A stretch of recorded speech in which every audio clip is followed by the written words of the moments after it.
things are starting to get really interesting behind the scenes for the Miami Dolphins, and we need to talk about a rumor that has a lot of fans paying attention. We all know this team still has some big questions to answer, especially when it comes to the pass rush. If the Dolphins really want to compete with the best teams in the AFC, they can't ignore that position. And now there's a name being linked to Miami that could completely change this defense: Kayvon Thibodeaux. Some fans believe the Dolphins should make the move immediately and bring in a young edge rusher with proven NFL experience. Others think giving up a draft pick would be a mistake and that Miami should continue developing the players already on the roster. So now I want to hear from you. If you were the Dolphins general manager today, would you trade a third-round pick to get Kayvon Thibodeaux if it also meant getting a fifth-round pick back? Or would you keep the draft pick and trust the current group of pass rushers? Let me know your opinion down in the comments because I really want to see what Dolphins Nation thinks. And if you've been supporting the Miami Dolphins for more than 15 years, hit that like button with all you've got. Your support really helps the channel and lets me know you're enjoying this kind of Dolphins content. Alright, let's talk about Kayvon Thibodeaux and why this trade rumor is getting so much attention. Now let's get straight to the big story. Trade rumors involving the Miami Dolphins are starting to heat up once again, and one name that has resurfaced is New York Giants edge rusher Kayvon Thibodeaux. According to the information discussed, ESPN believes Thibodeaux remains a realistic trade candidate, and when you look at the situation from the Giants' perspective, you can understand why this conversation is happening. Thibodeaux is entering the final year of his rookie contract, carrying a salary of approximately $14.7 million.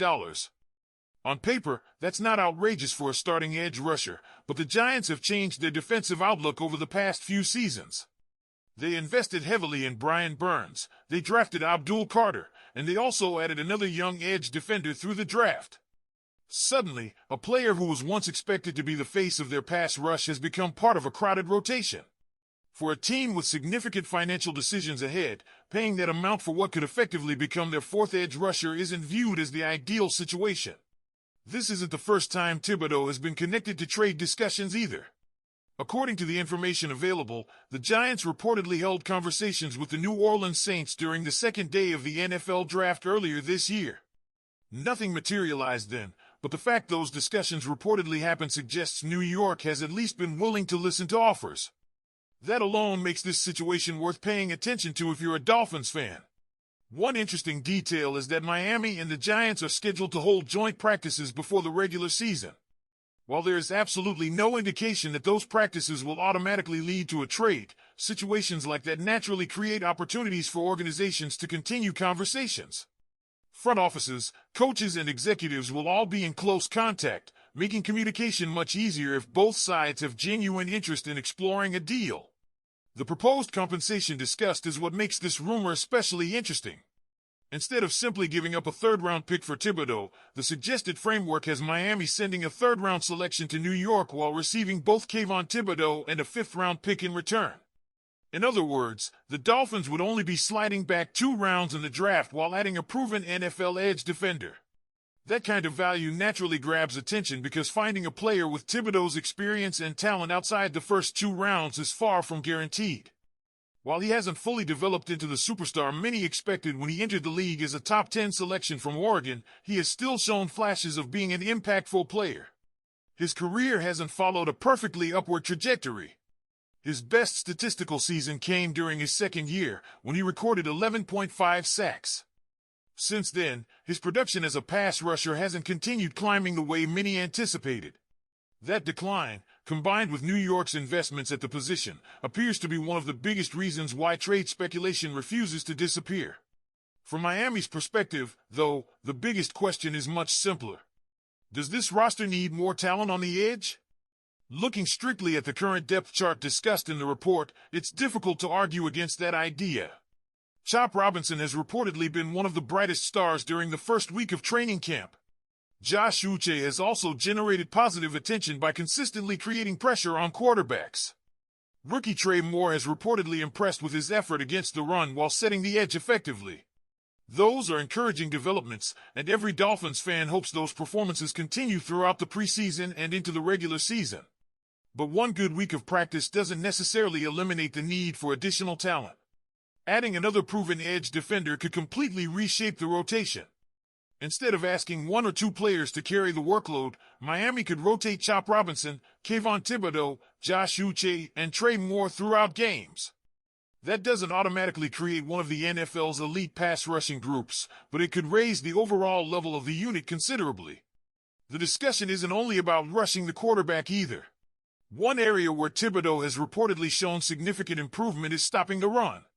His run-stop rate reportedly climbed to 9.6% last season, ranking among the league's best qualified edge defenders. Looking across his career, there has been noticeable development in that area of his game. While his pass rushing numbers may not have exploded after his second season, his ability to set the edge and play physical football has continued improving.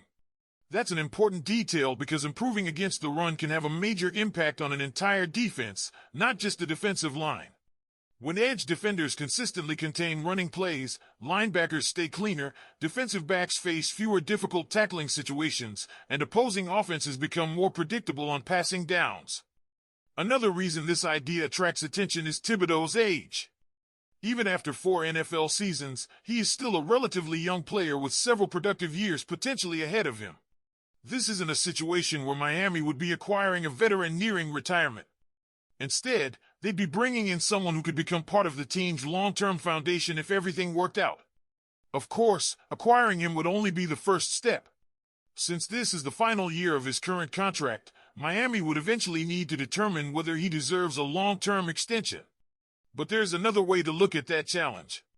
Rather than waiting until free agency and competing with every other interested team, the Dolphins would have the opportunity to bring him into their own building first.